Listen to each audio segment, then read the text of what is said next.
my dad, when I was in my early 20s, he was a great reader. He's a school teacher, kind of a classicist, actually, like Latin and ancient Greek. But he loved to read sort of popular histories. And he gave me a book by Alistair Horn, who's, he's better than a popular historian. He's a really good historian, but he writes for a general audience. And the book was called The Fall of Paris. And, it's just about this period in French history, 1870, 71. And it was eye-opening for me. I think when we think of Paris during wartime, we think of maybe the Second World War, or we certainly think of the French Revolution, maybe even the revolutions of 1848. But what happened in Paris in 1870 and 71 was just so intense and so traumatic. And it was such an enormous upheaval in the lives of everyone who lived in this, this great city, this city that Walter Benjamin called the capital of the 19th century, this glamorous, wealthy city that had tourists flocking to it even back then. It was truly horrendous what happened. So I loved reading that. And, it's just been in the back of my head ever since, because I've written a lot over the years, just in my job as an art critic, about these painters. There's so many shows, aren't there, about, the Impressionist painters and their forebears and the people who came after. So I always feel like my mind is going back into Paris and into that period. But I really wanted to dig deep into what some of these artists experienced in those 2 years specifically. So I have to ask you, on a professional note, as a matter of curiosity, how you got into being an art critic. Like that's a very unique trajectory. How do you study art history and then kind of go from there? Or did you, it sounds like your father was an influence, but can you just talk a little bit about that? I did study art history. I grew up in Australia. I studied at Sydney University. I originally was doing sort of combined arts law degree, but after 3 years, I gave up the law part of it and I ended up doing my we call it an honors year there, where you do a thesis. And I did that on a 20th century painter, Lucian Freud, the British painter. But, in the years prior to that, I did dig pretty deeply into Manet and Morisot and the Impressionists. So, my head's been into that for quite a long time. But getting into art criticism, I don't know. I think at university, I got a little sick of reading these dense kind of theoretical works. It was the heyday of French theory. All these postmodern writers like Deleuze and Foucault and Baudrillard, and I'm grateful. I was forced to read them, but a lot of it went over my head, I got to say. And so I was really attracted to journalistic writing, essays, criticism. The New Yorker would come, a week late to Australia, and I'd greedily devour that and lots of other magazines, both in Australia and international. And, there were certain writers I was really drawn to. They weren't necessarily art writers, but they were people whose style I loved. I loved just reading the ways different writers' voices came through in what they were writing about. And when they had a kind of passion for the subject, that was especially attractive, obviously. And of course, one of the big figures in Australia in these years was the art critic Robert Hughes, who had moved from Australia to London and then to New York, where he was the art critic for Time magazine. And, he just had a big presence both in Australia and internationally. And I think I read a lot of his stuff. It was pretty influential. And then I read a kind of rival of his, a critic called Peter Sheldal, who died just a couple of years ago. Yes. And they were very different styles, but I loved them both. And I then got to know, after we moved to the States in 2008, I actually got to know Peter. He reached out to me and we became friends. And, it is weird the way one thing leads to another. But, I think I got a lucky break when I was 23 back in Australia. I was down to my last, few $100s. I needed to get a job. I'd given up law studies. And so I just decided to send off the few things that I had written in a kind of portfolio to a bunch of editors at local newspapers and magazines, and then to some writers who I admired. And one of them was the art critic at the Sydney Morning Herald, the main newspaper in Sydney.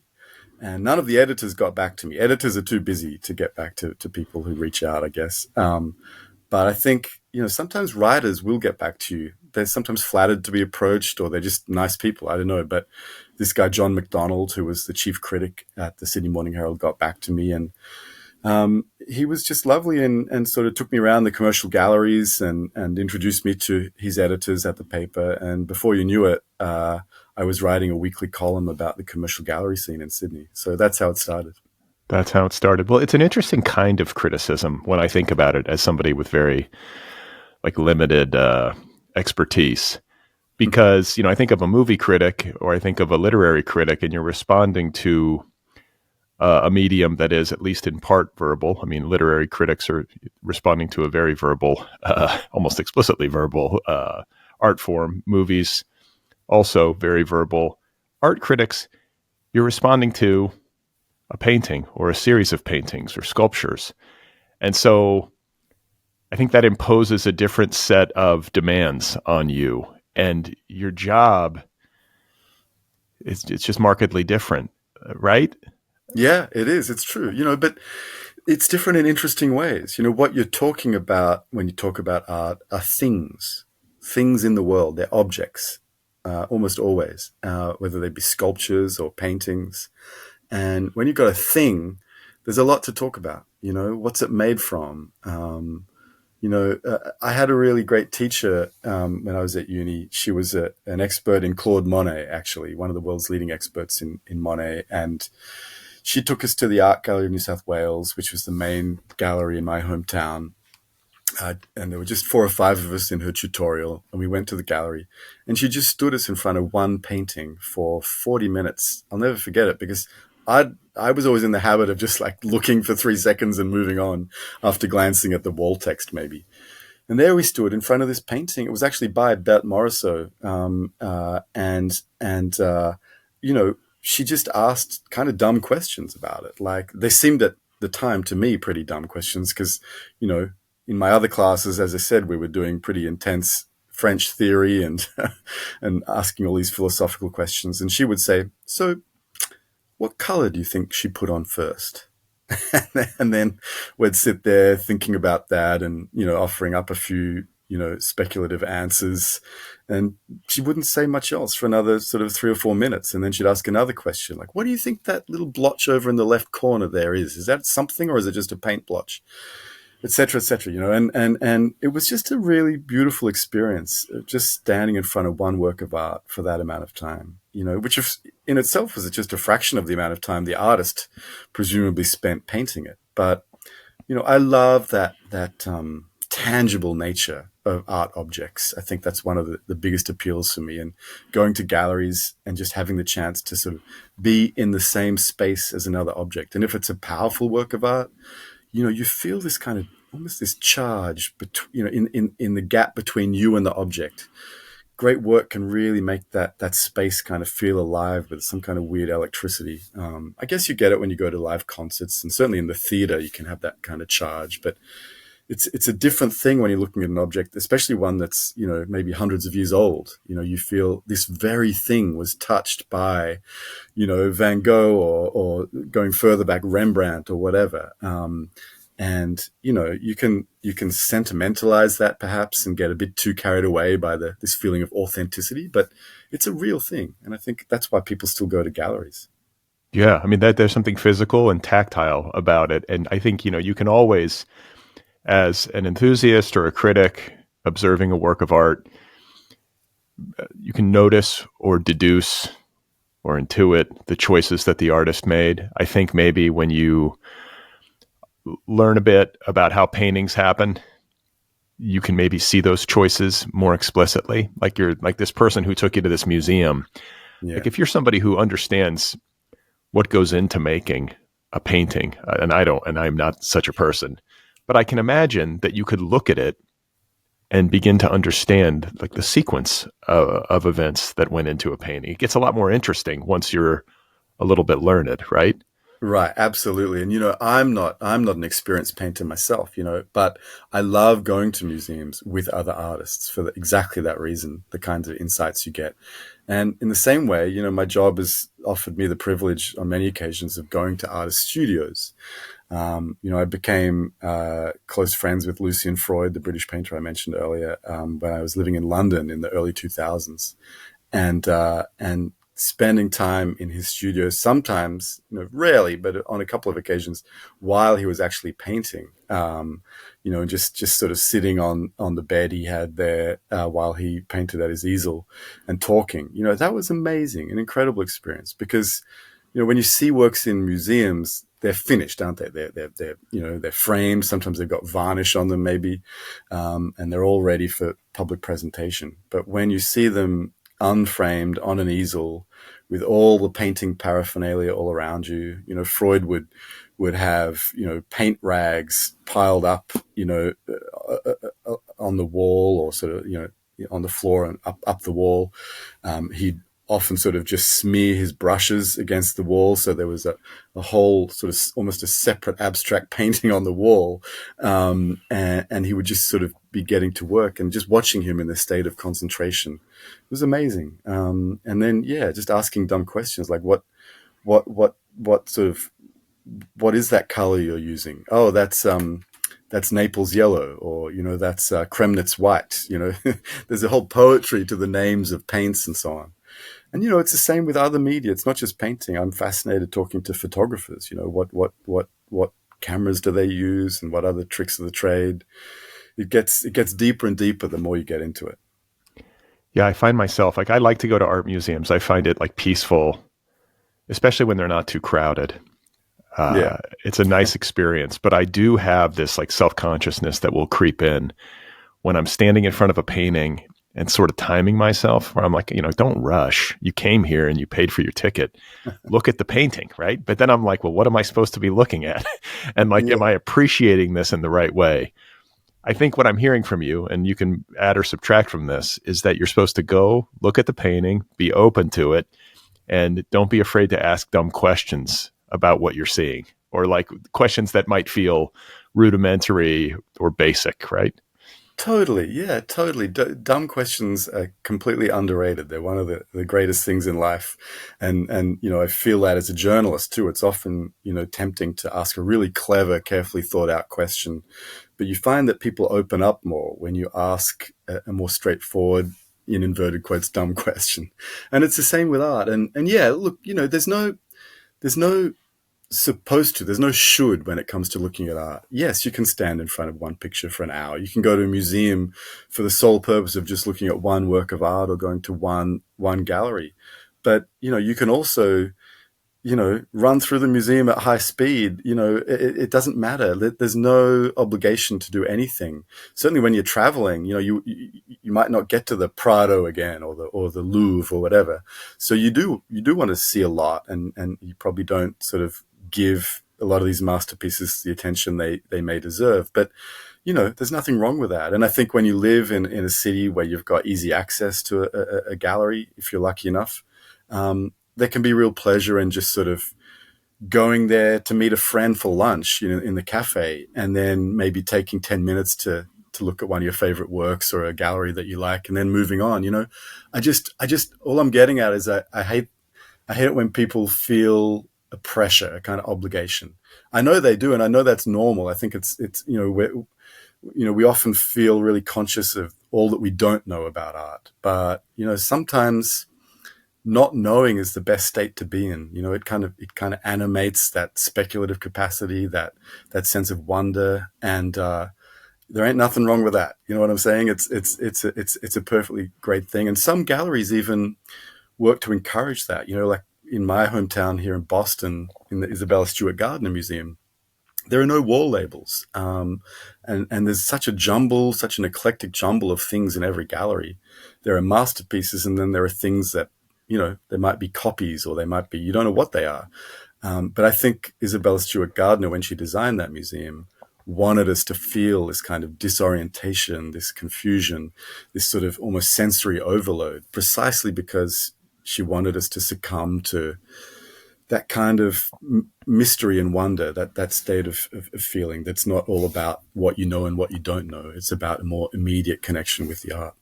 Yeah, I think people, myself included, can sometimes feel a little bit intimidated. It's like you walk into one of these museums, like you walk into the Louvre, for example. Totally. I feel that all the time. I Of still do, course. but I try to resist it. That's all. Yeah, yeah. I mean, it's like how could you walk into a place like that and feel like in total control and like Yeah. good about your education because you just like, Yeah. oh my god, here's a million amazing things that I don't know anything about, but I guess there's like a Absolutely.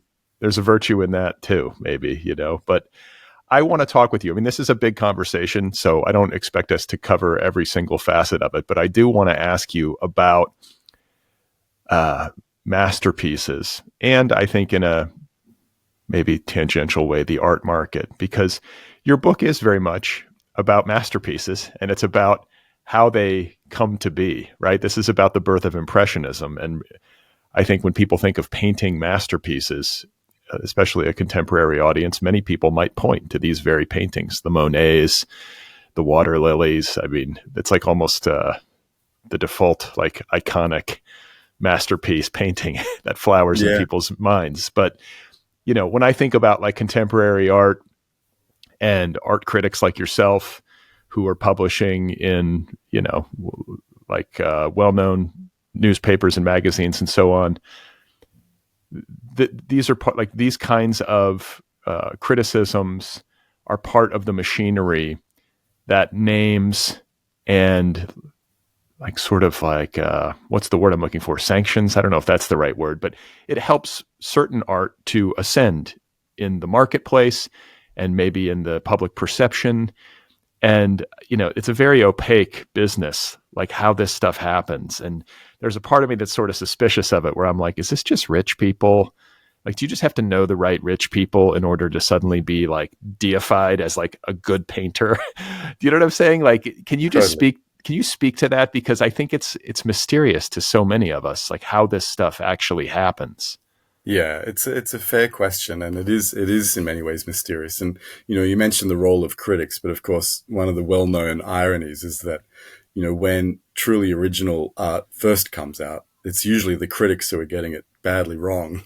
Like not understanding that Van Gogh was actually great, deriding the Impressionists as precise. I mean, the very name Impressionism comes from a critic who pejoratively described a Monet painting as a mere impression. In other words, just a sketch that was worthless, not worthy of public display. So we're always getting it wrong.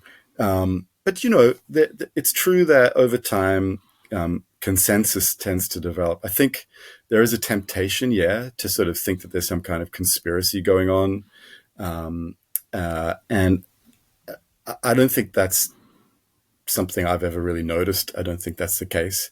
But it is also true that, you know, critical taste and the critical consensus, the kind of thing that, as you say, might affect the art market and so on, often diverges from popular taste. But we see that in all the other art forms as well. Like it's like the art house movies of the 60s and 70s, and not necessarily. In fact, they're almost never the most popular movies, but that people still put them on their lists of the top 50 films ever made or whatever. So that's just because there are different ideas of what's important and what's lasting and what's offering the richest, maybe, and the most enigmatic or the most seductive experience. And often great art is working against sort of the kinds of cliches that we see repeated again and again in popular culture.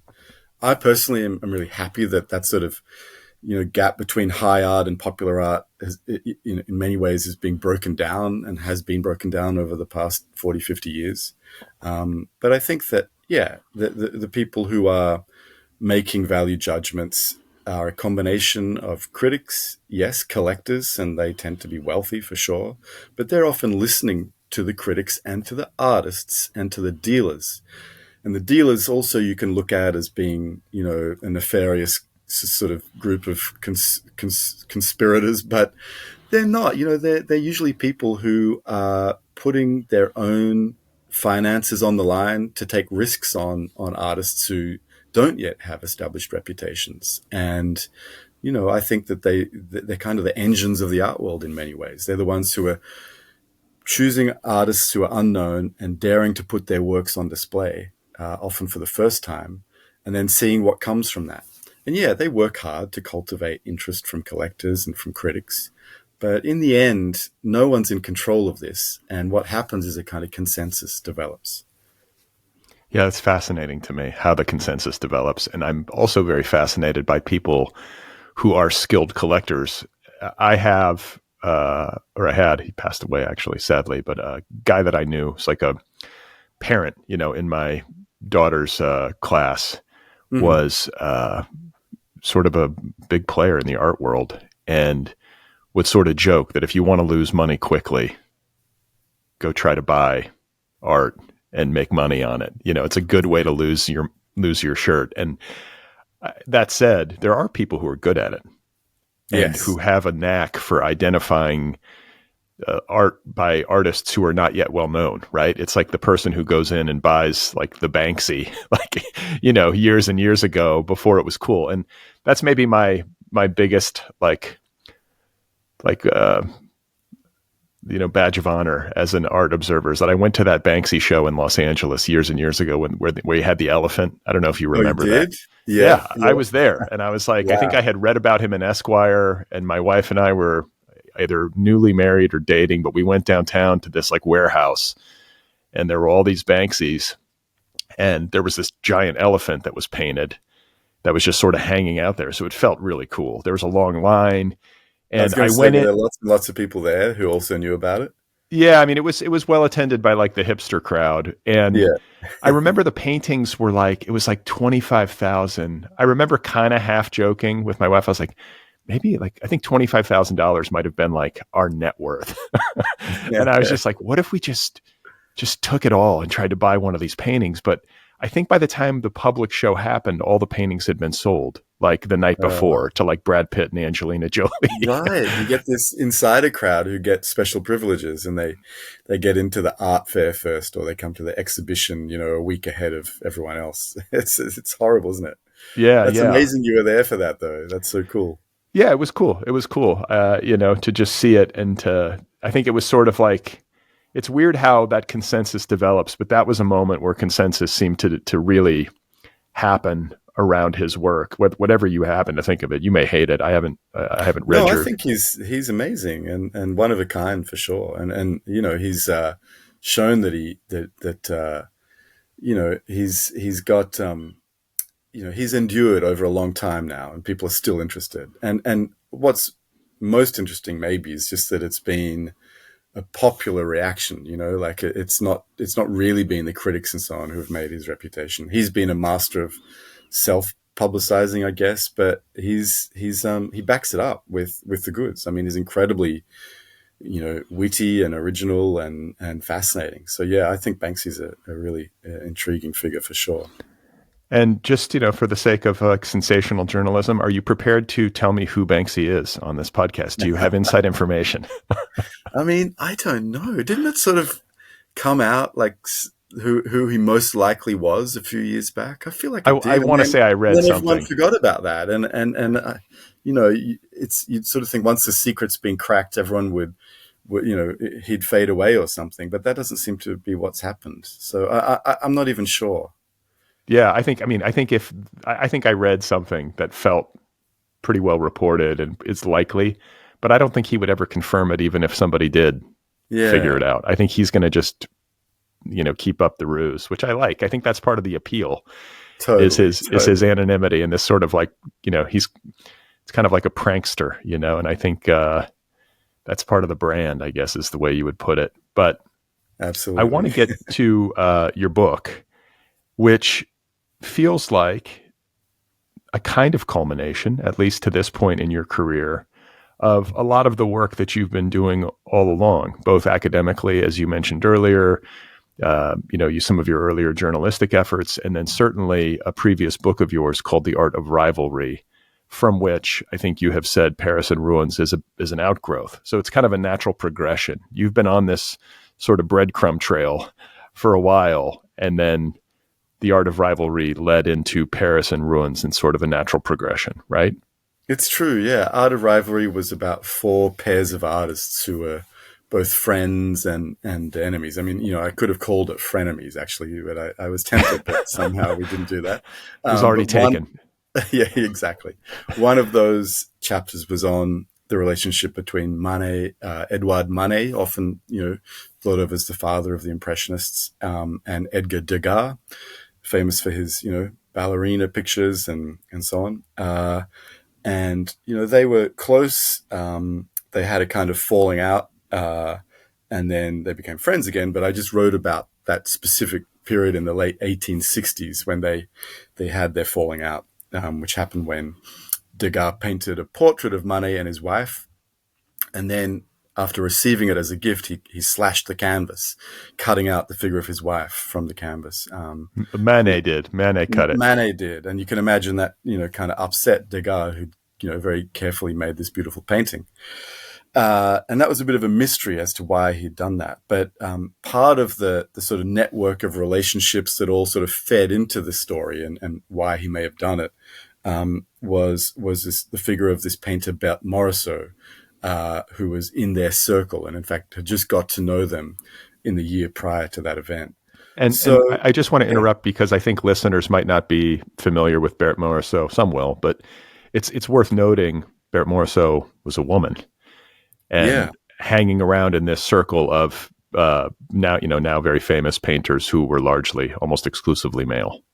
Yeah, that's right. I mean, I'll say a couple of things about her. She's really interesting. She was the only woman who was with the Impressionist group from the beginning. She showed in 7 of the 8 now legendary Impressionist exhibitions that happened in the 1870s and 1880s. And she, before Impressionism kicked off in the early 1870s, she was already a painter. She and her sister actually had both been painting since they were kids, and they'd got to a pretty high level already. I mean, they'd had their work chosen to be displayed in the annual Paris Salon, this enormous exhibition, which was the kind of showcase for all the latest art. It was held every year. It was sponsored by the government.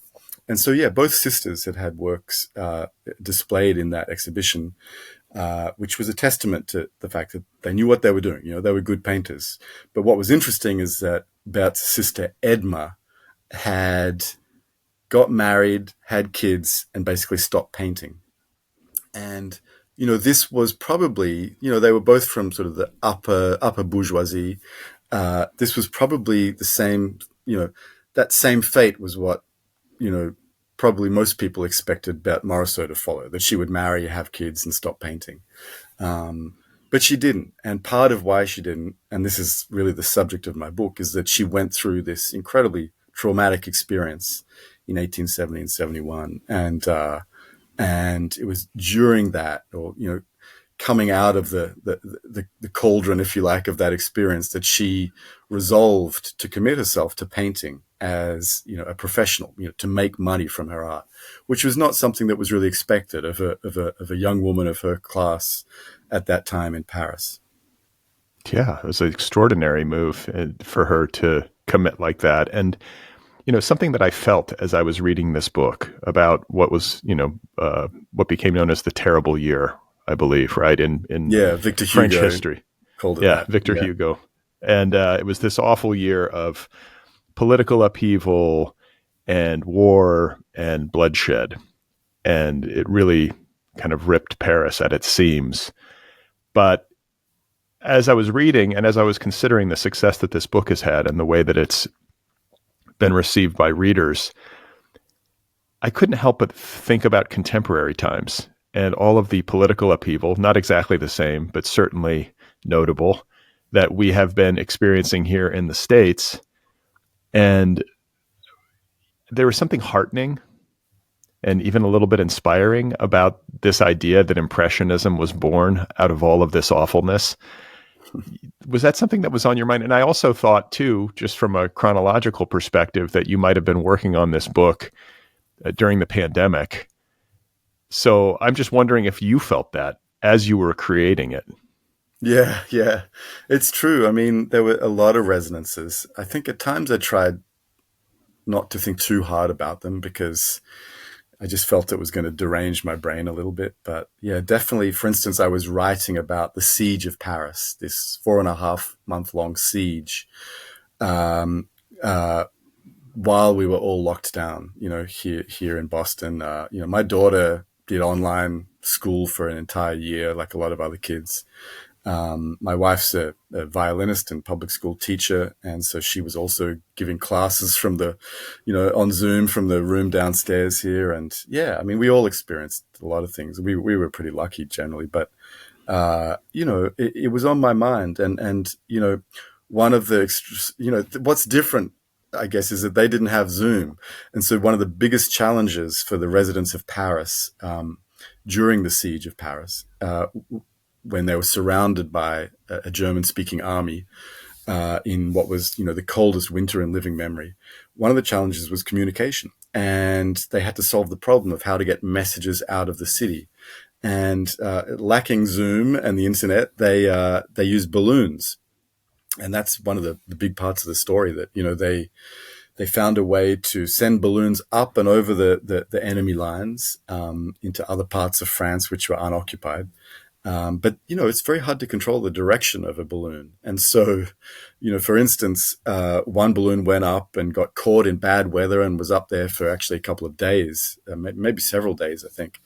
And they came down when they hit a mountainside, and they didn't know where they were. And there were two pilots in the balloon. And so they walked down the hill and ran into someone who was speaking a funny language. And then they figured out after a short while that they landed in Norway. That was not where they intended to go. So there were a lot of stories like that. But then the challenge, of course, was you can put lots of letters in these balloons and send them out, and that's what they did. But how do you get messages back into Paris? Because, as I say, you can't really easily direct a balloon. They did try sending balloons back in, but it just didn't work. The winds were too unpredictable. So instead, they sent out, with the letters, they would send out homing pigeons. And then when communications were ready to be sent back into Paris, people wrote letters.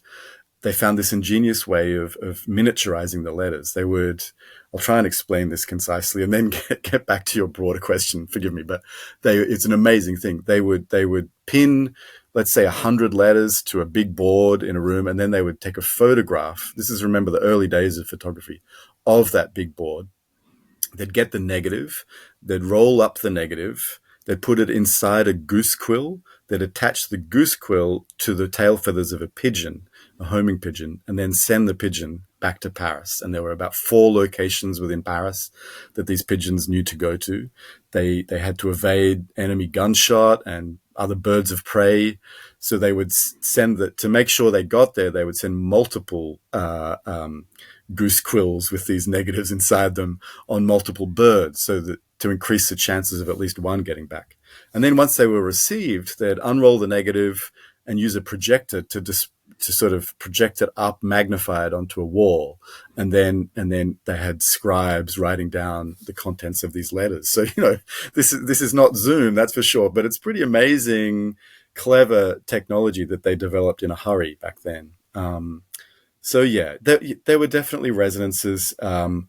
The two big things that happened were the siege, when an enemy army surrounded Paris after defeating the French army, and This then a is the left wing. Franco-Prussian That's the conflict. Franco-Prussian War, exactly. And then there's a left wing insurrection called the Commune that comes, just under 2 months after the siege ends.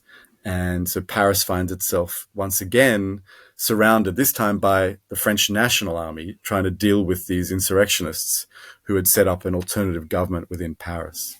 And so, yeah, that too had some echoes of what was going on in political life here, I guess. But like I said, I didn't want to push them too far, but it did feel a bit spooky. I think just that sense of just the fragility of the things that we take for granted. We live in what we think is a kind of stable society, and it's there's a lot of wealth around and a lot of institutions that we've got used to, but they're vulnerable. They were vulnerable back then, and they're vulnerable still now.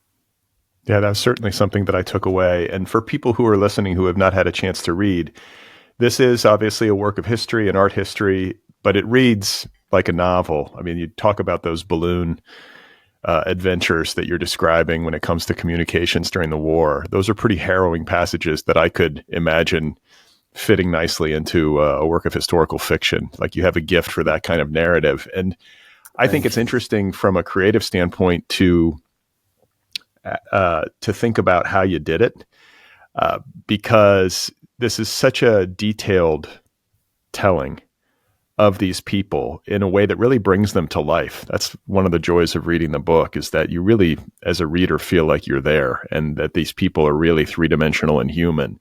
So can you just talk about the research part of it? I know you've obviously read a lot of art history, and you have probably gotten into the weeds with regard to the Impressionists and their work and how they got it Sure. done. But I think that there were a lot of letters. This was obviously a time that preceded. I mean, I guess photography was in its infancy, but there were no like films made of this. There's nothing for you to Yeah. turn to in that realm. But it was a lot of like epistolary exchanges that might have given you insight into what was actually happening between these people and on the ground in Paris, right? Yeah, I think I would say that was almost the key thing. Along with reading that history by Alistair Horn when I was in my 20s, the key thing that made me want to write this book was reading the letters of Edouard Manet and Berthe Morisot and her family. Their families, actually his family as well. And some of these letters by Manet were sent by balloon, to other parts of France and found their way to their intended recipients, which was, Manet's wife, Suzanne, who had managed to get out of Paris before the siege. So reading letters that have been sent by balloon, that's kind of exciting in itself, in a situation of basically a state of emergency. But also, I think just the voice of Manet for sure, but even more, I would say Berthe Morisot. She wrote these long letters to her sister, and then her mother wrote to her sister and to their brother, and they were a really extraordinary family, and they wrote well. Like Berthe Morisot's personality really comes through in her letters. She's sometimes kind of melancholy, not surprisingly, because she's going through a tough period. And in the end was kind of lucky to escape with her life. But, she's also full of life and exuberance and enthusiasm. She's gossipy, she's funny, and there's this incredible intimacy you feel between her and her sister, especially. They're often moaning about their mother, like she's feeling pressure from her mother to get married, for instance, and so she'll make jokes about that. But there's an amazing sort of familial warmth that you get. And when you know that they're going through an incredibly traumatic period, it makes it all the more poignant. And so, yeah, I had read these histories of the period, military histories and other social histories. And yes, from my job, I know about the Impressionist artists. But what I hadn't seen was a telling of the story through the eyes of a couple of main characters. And when I was able to, I created a kind of chronology almost day by day from this whole year, um, and sort of the build up, so the preceding years and the aftermath as well, but really focused on 1870 and 71. And when I saw what was going on, for instance, on the day that Berthe Morisot wrote a letter to her sister, what was going on, in the wider situation, the conflict, and what the politicians were doing on that day, what the generals were doing, I realized I had something that I felt hadn't been told before. There's a lot of literature on both these subjects separately, but they tend not to sort of be woven together. And so I thought, here's what I can contribute. I'm not really, I'm definitely not a military historian, and I'm not a scholar. I'm a journalist. But I thought, here's something that I can do. I can put these two things together. So that's what I tried. Well, it's kind of a tragic love story. That's the heart of this book for me. It's a narrative about Manet and Berthe Morisot. And Manet was married to his wife, Suzanne. I think she was his piano teacher. Is that right? Yeah, she had been brought by Manet's parents into the house to be the piano teacher. She was a very gifted musician, and then she fell pregnant and had a child. And Manet became the kind of the father figure in that child's life. I mean, I think he was almost certainly Mane's son, biological son. But there's actually a lot of discussion about whether maybe someone else was the father, and possibly even Mane's father. There's a whole exhibition about this right now at the Isabella Stewart Gardner Museum in Boston. But yeah, it was a complicated family setup. Let's just say that. But yeah, I think that Berthe Morisot, when she was introduced to Manet, seems to have fallen in love with him. But as you say, he was already married, so it was kind of thwarted. I think the attraction was mutual. I think that he was definitely very attracted to her. You can feel that not only from things he says in his letters, but from the series of portraits he made of her, which are just so gorgeous and full of a sort of a feeling of human connection and intimacy, and yet, as you say, it is a kind of frustrated love story, because they couldn't really get together, and so she ends up marrying. It's a spoiler alert, but she ends up marrying his brother, who was, I guess, the next best thing in a sense. That seems a bit unfair to him because I think he was a good husband and he was very supportive of her career in art. But there's always definitely a feeling that, but for the fact that Manet was already married, it's likely that Manet and Berthe Morisot would have married. Well, there are described within your book the constraints like put upon them, I think, by the sort of rigid rules of the Parisian bourgeoisie, right? Yeah. I mean, like once you're married, it would have been very unseemly for the family had he divorced or had some sort of public coupling with Berthe, right?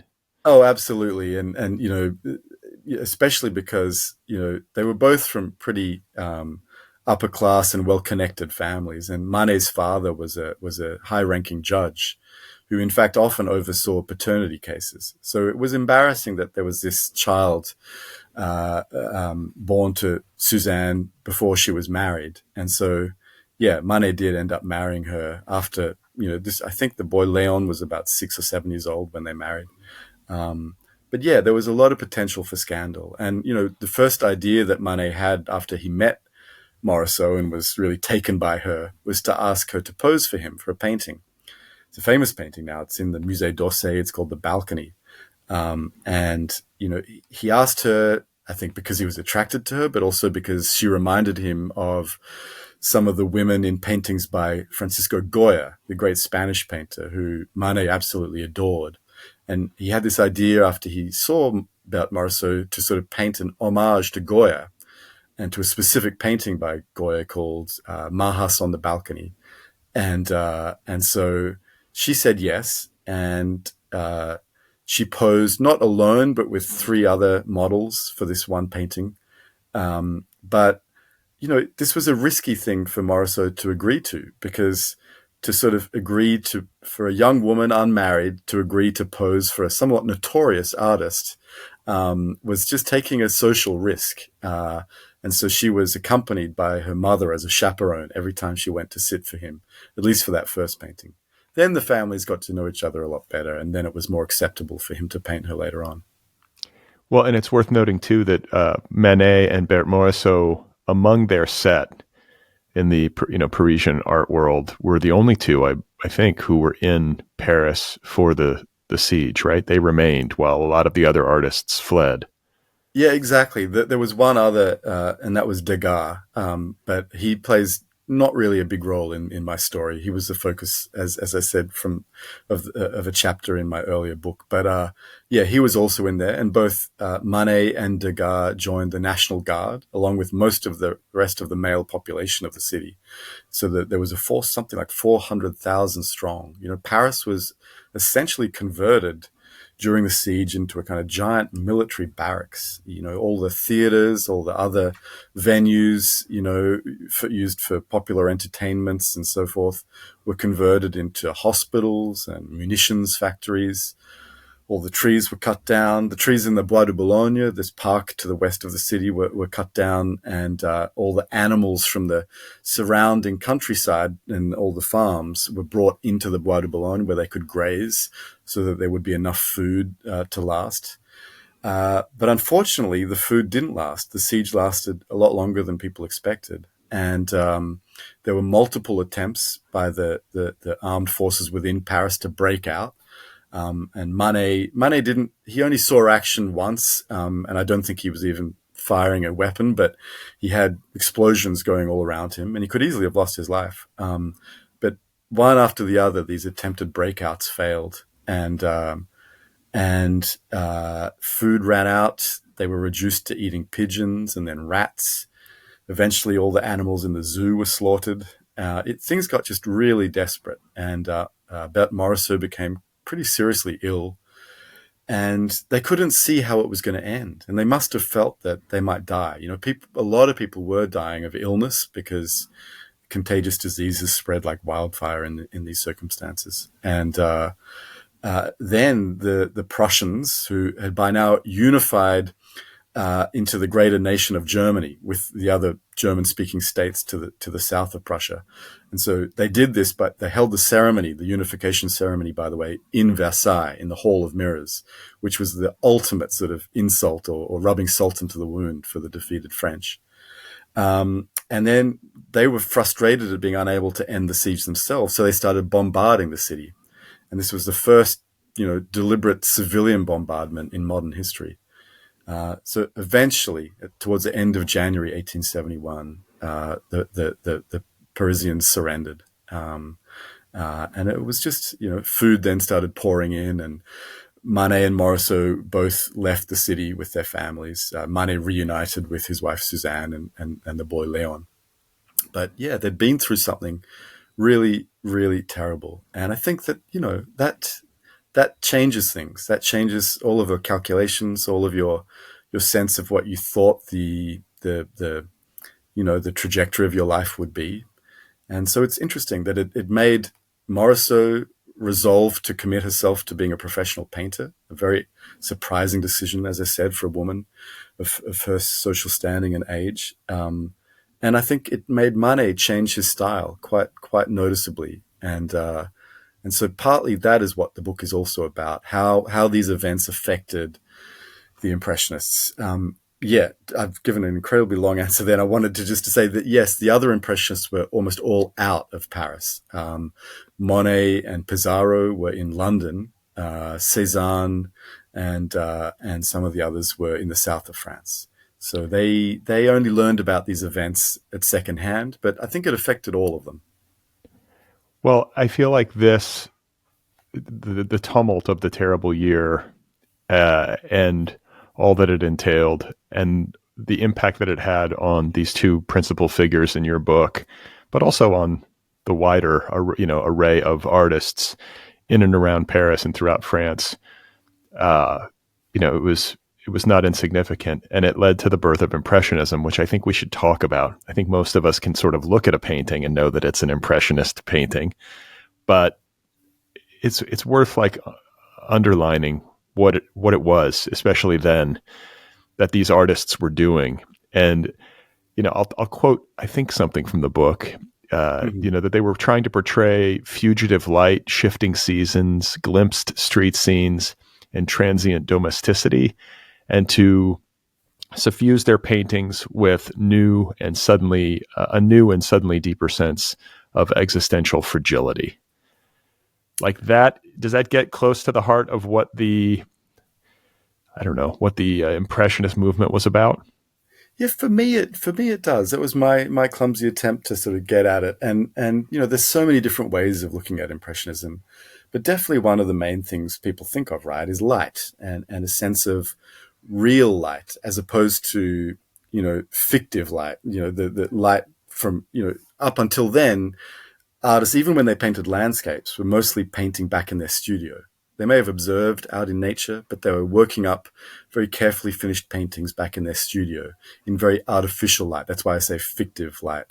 And the Impressionists wanted to get out there and paint real light. And what we know about real light, of course, is that it's always changing. It's fugitive. And, they themselves didn't know what they were doing quite. I mean, Monet's earliest, impressionistic paintings, he just thought they were maybe just sketches that he'd probably never get to show publicly.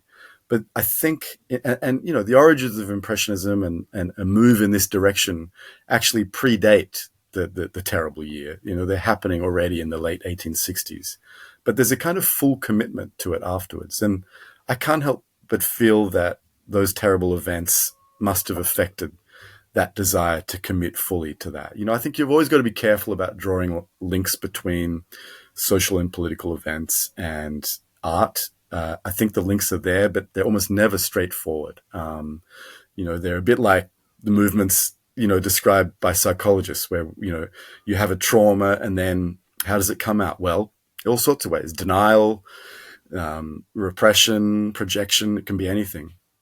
And I think that's the case with Impressionism. I mean, you could talk about repression or denial, because one of the remarkable things about the Impressionists is that they didn't paint the ruins of Paris. I mean, at the end of the Commune, half of central Paris had been burned down and bombed and set alight, and there was smoking rubble all around them.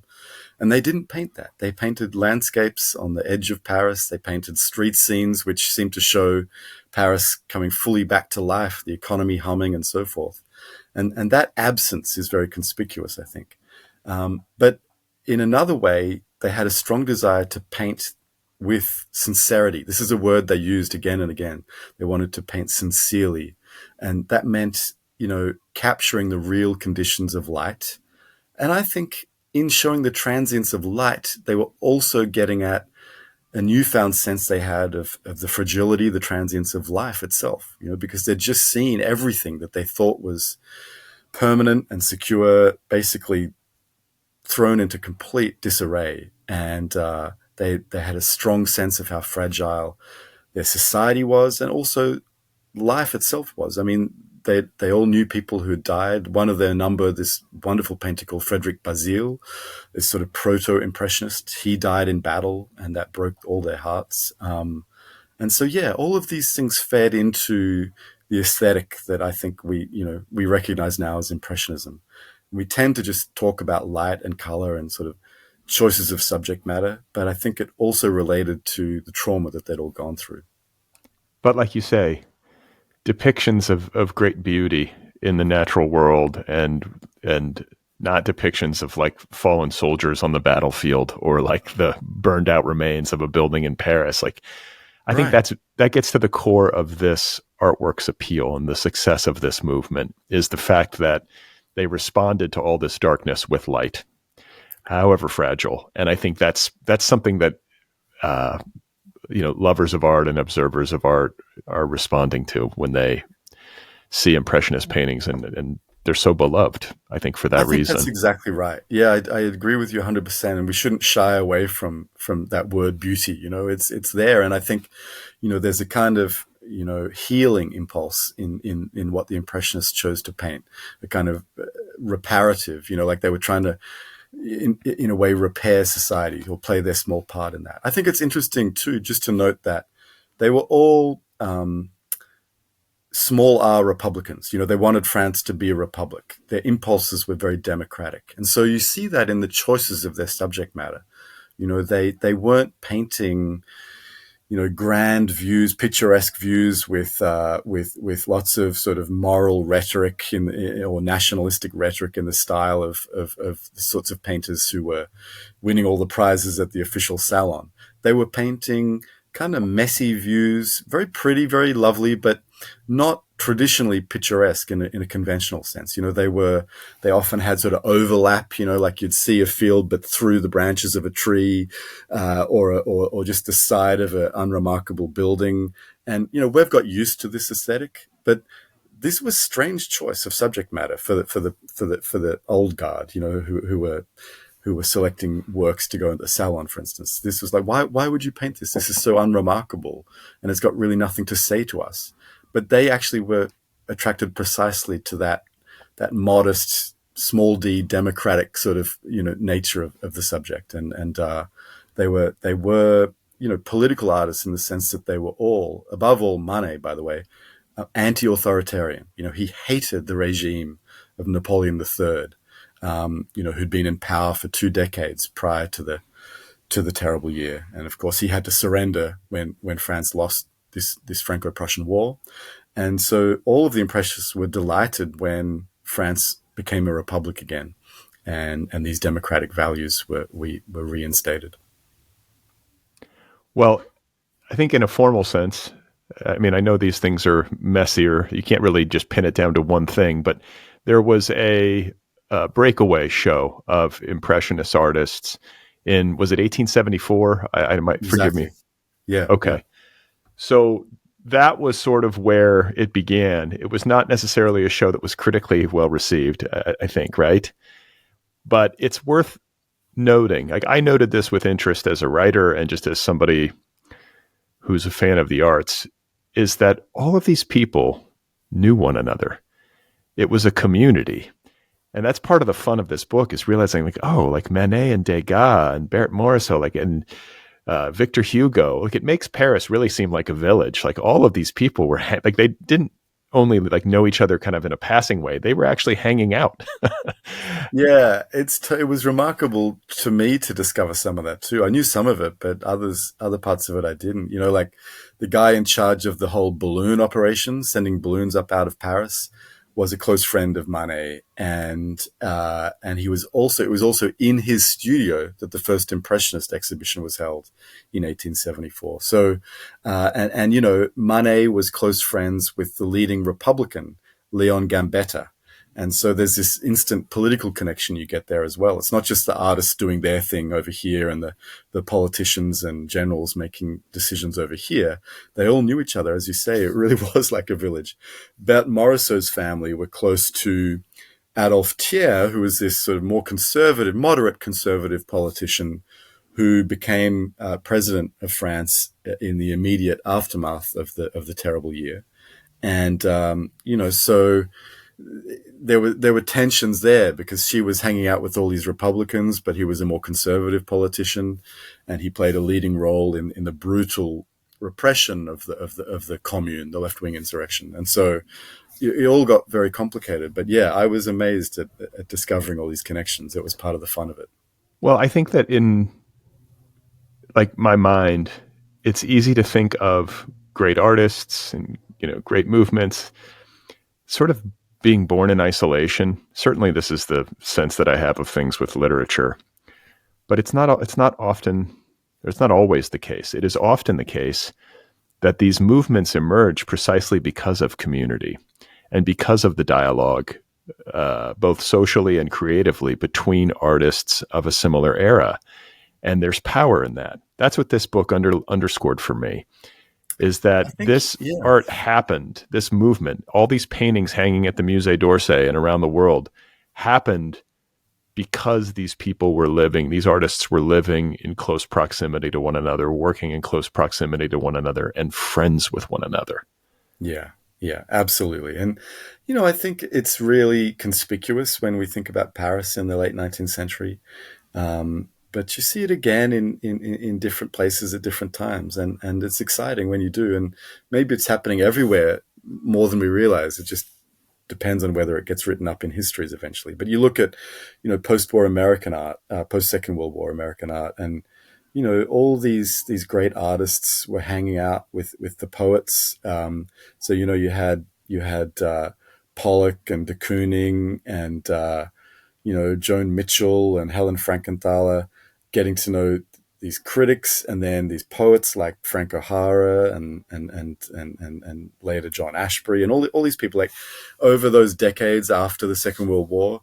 It was such an incredibly rich scene, and you had the musicians and jazz as well, and so yeah, it's fun to think about. I love thinking about the fact that Manet was very close friends with Charles Baudelaire, the poet, who was also a great art critic. And, you know, they would hang out together and stroll the streets of Paris and go to the cafes, you know, in typical sort of flaneur fashion. You know, they both, in a way, sort of epitomized Paris in the second half of the 19th century. And, you know, it's poignant to think that when Baudelaire was dying, on his deathbed, I think he had syphilis, which they all ended up getting. But Suzanne, Manet's wife, would play the piano for him. She was playing Wagner for him on the piano, and he'd been one of the great champions of Wagner. You know, there was this sort of craze for Wagner in France, and you know, all these connections happening together. It was incredibly stimulating. So yeah, I enjoyed digging into that. I could not help but note what a rock star Victor Hugo was as a writer. It's like, man, these were different times. There was one section I can't remember the number, but he was quite a womanizer. The guy. Yeah, even into old age. I know, I know. I mean, he had been in exile on one of the Channel Isles through most of the 1850s and 60s because of his opposition to Napoleon III, and that added to his sort of luster, his heroic status among French Republicans, and so when Napoleon III surrendered at the end of the Franco-Prussian War, uh, Victor Hugo hurried back to Paris just ahead of the siege, and so he lived through the siege like the others. But people came to him to sort of pay homage to him as the great man of Paris, and he was writing things to sort of help stir up emotion and patriotism to help the Parisians sort of fend off the enemy. But yeah, at the same time, almost every night he had a series of women, of all classes, come into his home, and they would have amorous relations, and it just went night after night after night. But yeah, he had enormous influence. There's one really poignant moment where another writer comes to him and says, "Look, all the animals are being eaten. I realize we're all going hungry, but they're coming for my horse now. I've just received a notice that they're coming for my horse, and I daren't ask you a favor, but I'm so heartbroken at this thought that my horse will be killed. I love my horse so much. Can you please intervene on my behalf?" And I can't even remember if Victor Hugo does. I think he does intervene, and I can't remember the ultimate fate of the horse, but just the fact that a great writer, his name was Théophile Gautier, would write a letter to Victor Hugo, knowing that Hugo had the power, to do something about this situation. I mean, it shows how desperate everything was, but also how influential Hugo was. Yeah.